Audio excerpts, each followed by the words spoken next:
Velasco, and thank you for reading. Manny Pacquiao, I suppose, I don't think there'll be a problem for Manny. Has its share of great fights. But every once in a while, the mind can also be controlled and muscle.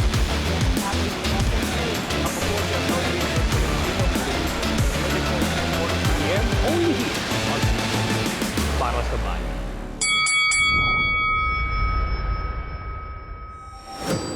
That's the opening bell for the 50th episode of Round by Round, presented by Eastern Communications. Mabuhay Pilipinas! Welcome world! I'm Isi Casiano. And filling in for Bill Velasco, I'm Santino Hanasan, and I have to say I'm very, very honored to be part of this 50th episode na pala na Round by Round. No?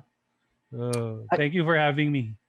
Santino, there are reports that Filipino boxer and IBF super flyweight champion Jerwin Lankajas will face WBO super flyweight title holder Kazuto Ioka of Japan in a unification contest. According to MP Promotions chief Sean Gibbons, the negotiations have already started. If both camps are able to iron things out, the bout will be held in Japan on New Year's Eve this year. Santino, isang malaking development ito lalo na matagal nang naghahabol ng signature fight itong si Jerwin Lankajas. I believe he called out every champion at 115 pounds. Name it. Juan Francisco Estrada, Sresaket Surong Bisay, Roman Chocolatito Gonzalez, at iba pa. Now, Santino, tingin mo ba ito yung tipong dapat wag nang pakawalan ng MP Promotions? Definitely, no? Kasi, yun nga, like you said, signature fight, big name.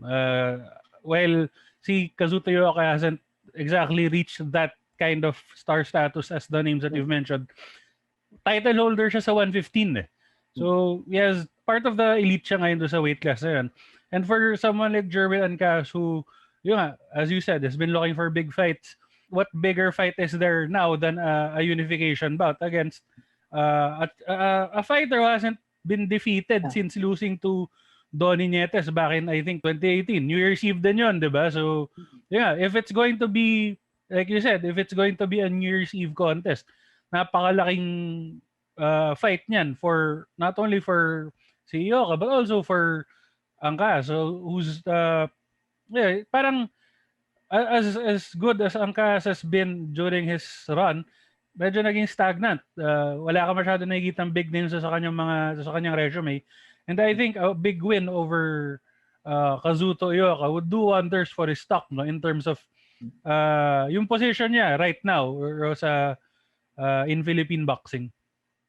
Santino, you mentioned about the magnitude or the tradition ng New Year's Eve events. And alam naman natin to sa combat sports, sa mga hindi nakakaalam, isang tradisyon sa combat sports in Japan na magkaroon ng isang event tuwing New Year's Eve. And nakita naman natin yan sa Pride Fighting Championship, ngayon with Rising.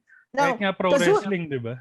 Exactly. Now, Kazuto Ioka has been featured or has fought on almost every New Year's Eve show since 2011. And yun yan, nabanggit mo kanina, the most notable among Philippine boxing fans was in 2018 when he fought Donnie Nietes. And luckily for Donnie Nietes, he walked away with the victory and the WBO super flyweight title. Unfortunately, he vacated that title after winning against Kazuto Ioka. Now, like I mentioned a while ago, fighting on New Year's Eve is a tradition in Japan. Do you think now with this kind of magnitude, this exposure, plus the two titles are on the line, you mentioned earlier that it will help raise the stock of Jerwin Lankajas as a boxer. But do you think it would help him or it would, na kumbinsihin siya to stay at 115? Kasi, I understand the frustration on the part of Jerwin Lankajas kasi hindi nga siya nakakakuha ng big fight dito sa weight class na to. And a few months ago or a few weeks ago, ang nasabi niya parang he is now entertaining the idea of moving up to 118 kasi nga nagkakagulo sila doon sa bantamweight division dahil may John Riel Casimero, may Nonito Donaire at iba pa. Do you think etong laban na to, kung manalo siya, would convince him to stay at 115 pounds? It's possible. It's very possible. Siyempre, nakuha mo na yung isa pang title eh. You have 2 more to, may dalawa ka pang pwede habulin sa weight class na yun. So why not? Since nahawak mo na kunwari, if ever, IBF tsaka WBO, ba't di mo na habulin yung dalawa pa para maging undisputed champion ka, diba? But then again, it could also be something like parang, sige, nagawa ko na to. Naging unified champion na ako sa weight class na to. Siguro nga, try ko magharap ng bigger names sa bantamweight kasi to be fair, para mas maraming bigger names na naglalaro-laro around sa bantamweight. So I wouldn't blame Jerwin if he decided to if kunwari makasamantong laban na to, ito yung parang swan song niya at 115. Tapos pag manalo siya dito, akit na siya ng 118 dahil lang minapatunayan na siya at 115. Like you said earlier, 5 years na siya nasa division na to.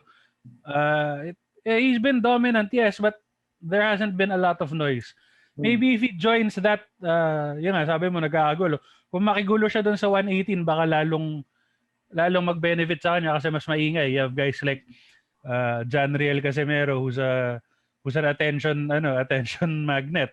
Kasi because of his charisma and his trash talk. You have Nonito Donaire, one of arguably the best Filipino boxers in the world. And now, if you put Jerwin Angkasin, who's to be fair, Jerwin is also one of the best Filipino boxers to ever do it. It would be interesting to see those three, yung top 3 Filipino boxers right now in one weight division, di ba? Parang kung Filipino boxing fan ka, you'd be interested to see sino ba talaga dyan sa tatlong yun ang pinamagaling, di ba?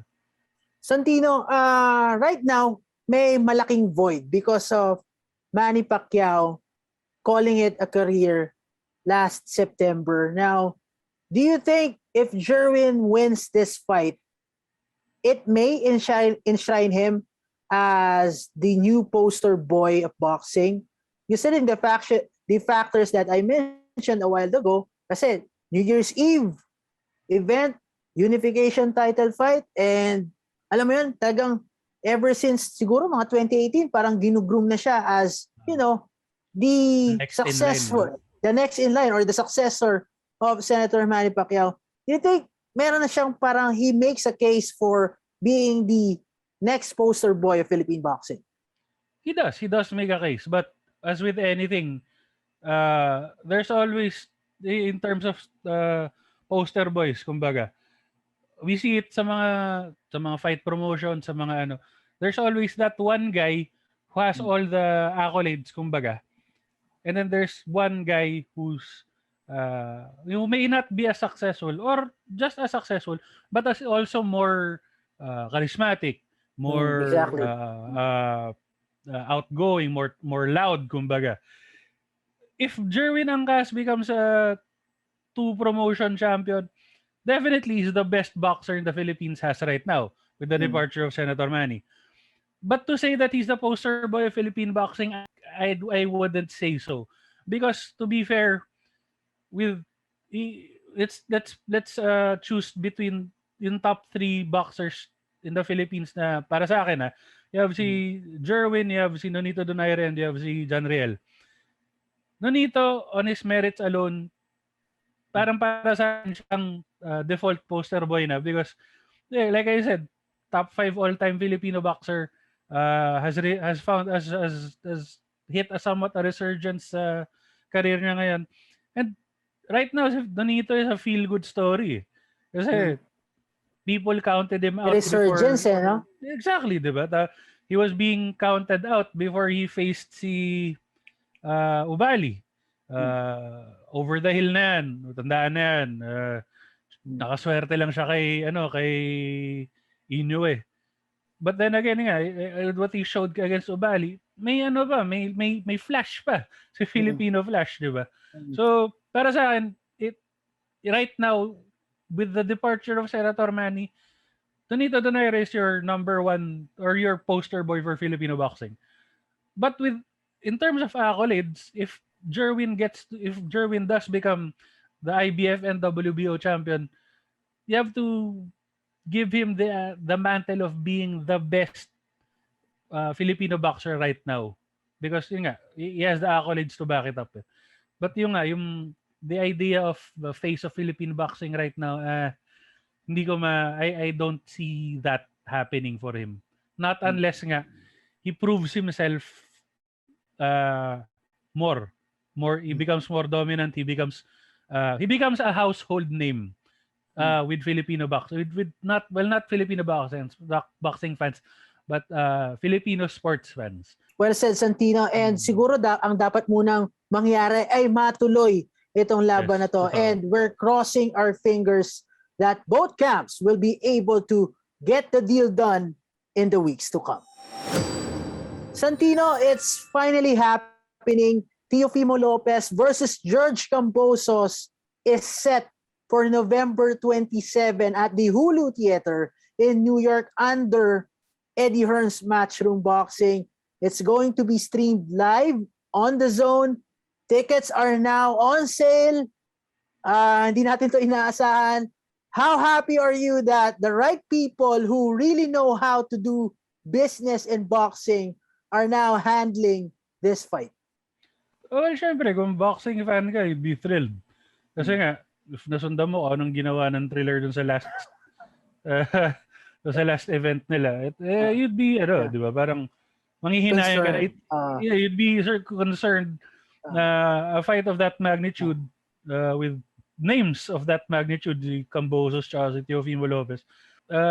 It's obvious that hindi pa sila ganun they're not that ready or they're not that versed yet when it comes to promoting real boxing fights. But yun nga, if you're a boxing fan, if you're a real fight fan, you'd want Thriller to have nothing to do with that big of a fight. And yeah, Teofimo Lopez riding high, coming off a massive win against si Vasily Lomachenko. Cambosos naman undefeated. Manny Pacquiao protege if I'm not mistaken. Yes, so yeah, it's good to know that somebody or people who know what to do with boxing fights will be the ones handling this fight.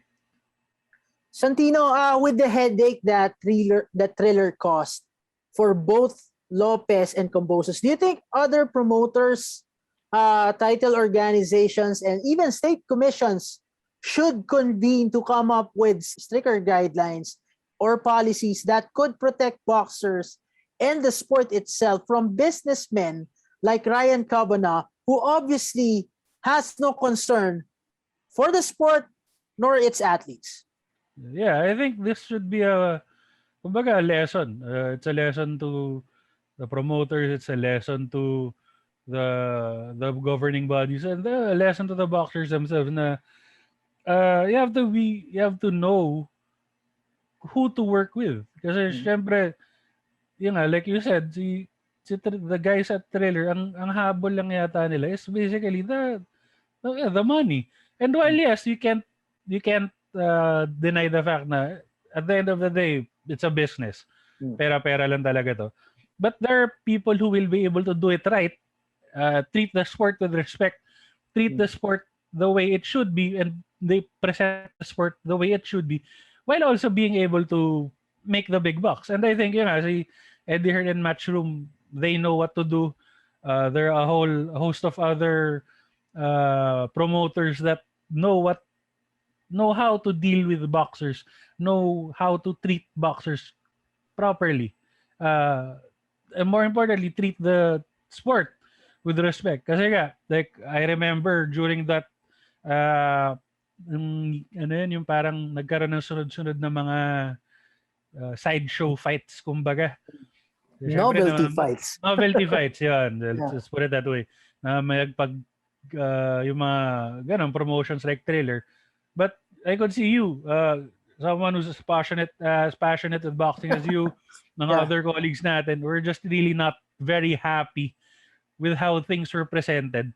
Parang you'd be disappointed kung those kinds of outfits ang nananalo, ang nakakuha ng rights, di ba? When they don't know how to properly treat the events and the sport. So like you said, it would be a very good this experience, this whole situation should be para a wake up call. a lesson kumbaga for everyone in the boxing scene, especially those who would want nothing more than to preserve yung dignity and yung sanctity Exactly. ng sport, 'di ba? Let's avoid, wag nating hayaan kumbaga na mahulog sa maling kamay yung pag-present ng boxing. Dahil as it is, boxing is to be honest, losing steam. Yung mga big names mo nawawala-wala na. You have to be able to develop new big names. You have to develop new big stars. And I don't think influencer fights or crossover fights are the way to build up future boxing stars, future Floyd Mayweathers, future Manny Pacquiaos. Kailangan you discover these guys through promotions who do things right. Put the spotlight on the fighters, not on the whatever weird backstory na meron yung fight na yun. It's always supposed to be about the fighters, yung skills nila, yung backstories nila, not anything else. I think that's how it should be. It's time for our Fearless Fighter of the Day, brought to you by Eastern Communications. And he's none other than Shakur Stevenson, who was born and raised in Newark, New Jersey. He holds a professional record of 17-0 with 9 victories by way of knockout. Most recently, the 2016 Rio Olympics silver medalist realized his dream of becoming a world champion in the professional ranks by beating Jamel Herring by a 10th round TKO. And that's our Eastern Communications Fearless Fighter of the Day.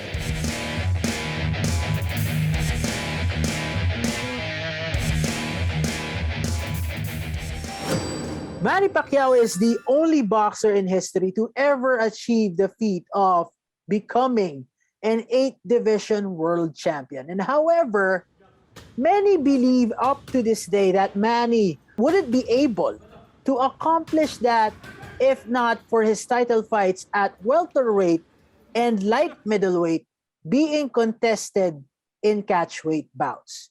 When he fought Miguel Cotto in November of 2009 for the WBO welterweight title, they set a catchweight limit of 145 pounds. Meanwhile, a year later, when he fought Antonio Margarito for the vacant WBC light middleweight title, the catchweight limit was set at 150 pounds. Santino, do you see these victories as asterisks in the career of Manny Pacquiao? Not being a homer, no? I mean, Filipino bias aside, but I think negligible na yung mga ganun. Kasi the fact that he was able to go up that far sa dami ng inakit na weight division, and I don't think issue yung weight na he was able to perform well kahit in that weight against top caliber opponents. So I think unparalleled pa rin yung nagawa niya sa sport. Unparalleled pa rin yung nagawa niya against that kind of competition. So I don't think that would be enough to tarnish yung legacy niya as an 8th division world champion. I don't see that as an issue. I do understand where the impression is coming from when it comes to Manny Pacquiao being referred to as, the Catchweight King. But my problem here is that many all-time greats fought at a catchweight, and most of the fans never complained kasi people never complained when Bernard Hopkins fought Kelly Pavlik at a catchweight of, I think, 170 pounds in 2008. Sugar Ray Leonard made Danny Lalonde come down from 175 pounds to 168 to fight for his light heavyweight title and the new super middleweight title at that time. Now, Leonard also fought Tommy Hearns at super middleweight at 163 pounds. Now, for Julio Cesar Chavez, he fought Meldrick Taylor for the welterweight title at 145 pounds. So, even the Marquez versus Mayweather fight, I believe in 2009, was at a catchweight of 146 pounds. And no one has taken the heat regarding catchweight as much as Manny Pacquiao. Now, it just begs the question, why did Miguel Cotto allow for that fight to be contested at 145 pounds, considering he is the champion at that time. Now, and little did we know, he was already struggling to make 147 because after that fight, after the Pacquiao fight, he decided to move up. Now, this is coming from a fan who's admittedly an admirer of Miguel Cotto's ring work. Now, let's remember, the fight against Cotto was Manny Pacquiao's first catchweight fight. And since that fight, like you said, he's stuck with the 147-pound limit, starting with the Clottey fight. Now, he never left that division until he retired last August. Now, I do agree that we can put an asterisk on the victory against Margarito kasi sa akin lang, he won the title at light middleweight without facing an actual light middleweight kasi the fight took place closer to the welterweight limit of 147 pounds than the super welterweight limit of 154 kasi ginawa yung laban at 150. That's my only gripe. Sa'yo ba, Santino? Pumayag naman si Margarito. And the way he dismantled Margarito should be proof enough. Pacquiao was definitely the smaller man in that fight. Kitang-kita naman. I remember watching the weigh and seeing Margarito look like 2 weight divisions heavier than Manny Pacquiao. Sabi ko siya parang, yari to si Manny. And he dismantled the guy. Like, umabot yata, I can't remember, at some point parang sinasabi ni Manny, hindi mo ba tigil na, basag na yung orbital ni Margarito. So, I mean, regardless of what weight class it is, hindi naman ganun kalaki yung disparity, I think. I think you should be able to respect what Manny Pacquiao did against a bigger man like Margarito. Despite the impressions that Manny won the titles at both welterweight, at light middleweight, and catchweight bouts for the very first time, we cannot still discredit Manny Pacquiao, Santino, for what he has accomplished in the ring. Now, he is the first boxer in history to win the lineal championship in 5 different weight divisions, as well as the first boxer in history to win major world titles in 4 of the original weight classes. And I mean, these are the glamour divisions: flyweight, featherweight, lightweight, and welterweight. It's unprecedented. And in July of 2019, Pacquiao became the oldest welterweight world champion in history at the age of 40. And the first boxer, I believe, is the first boxer to become recognized as a 4-time welterweight champion after defeating Keith Thurman. Now, Pacquiao also holds the record of being the only boxer to hold world titles in 4 different decades. Now, looking at that resume, we can agree that he's a one, despite the connotation that he's the Catchweight King, we can agree that he's a once-in-a-generation type of boxer. So, kahit sabihin mo 6 division world champion na siya, grabe pa rin yung nagawa niya. Yeah. You can discredit him all you want. People can discredit him all they want. There are always going to be people who will talk ill about Manny Pacquiao. Whether it be the diehard Floyd Mayweather fans, whether it's people who really don't like him as a person or as a politician. But at the end of the day, Manny Pacquiao has done so much for the sport of boxing. Manny Pacquiao is still a legend in the sport. Parang, diba, sa resume na lang niya, ibigay nyo na yun, 8 division world champions. 8 division world champion. I mean, ginawa na niya yun eh. I mean, kahit na may asterisk ko, no? Sige, ilagay niyo ang asterisk, but still, people will see him as an 8 division world champion. 8 division world champion, as one of the best boxers to ever do it. Arguably, even one of the best pound for pound ever. Diba? So, Santino, just to end this discussion, which has more weight to you? Manny Pacquiao being an 8 division world champion or Floyd Mayweather's 50-0 record? Again, being Filipino aside, it's still being an 8 division world champion because I think para sa akin, it's closer to see someone reach 50-0, even go up to 51-0. Pero yung becoming an 8 division world champion, tying the record of Manny Pacquiao, ay hirap gawin nun. I don't think boxers these days are that brave. Or, I mean, hindi naman that brave, but that adventurous kumbaga. Kasi syempre, medyo wise na yung mga athletes ngayon. Alam na nila na kailangan nilang pangalagaan yung sarili nila. And one of one si Manny Pacquiao dahil nagawa niya yun. So yeah, para sa akin, mas matimbang na. Ikaw, ano mas masabi? 50 ako na fighter. Okay. 8 division world champion ako. Diba? Parang mas matimbang pa rin talaga masabi mo na you held gold in 8 different weight divisions. I'm sure there's someone who's going to be able to reach 50 regardless kung yung first 30 fights niya puro lata yung kalaban niya. Mag-50 siya, 51 At that time, na-beat niya yung record ni Floyd Mayweather. But I'd be very, very surprised if I see someone become at even 7 division world champion.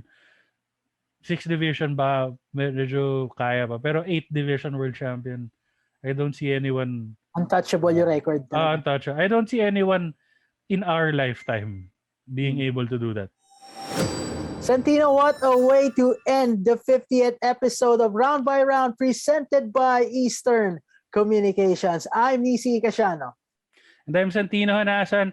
Round by Round is on Facebook at 6 p.m. Monday to Friday and on their YouTube channel right after.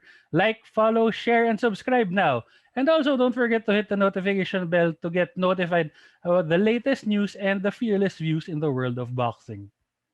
Bill Velasco, Attorney Ed Tolentino, and yours truly will be working the fights for you on Monday. So catch us on the next Round by Round, all boxing, all Filipino, all the time.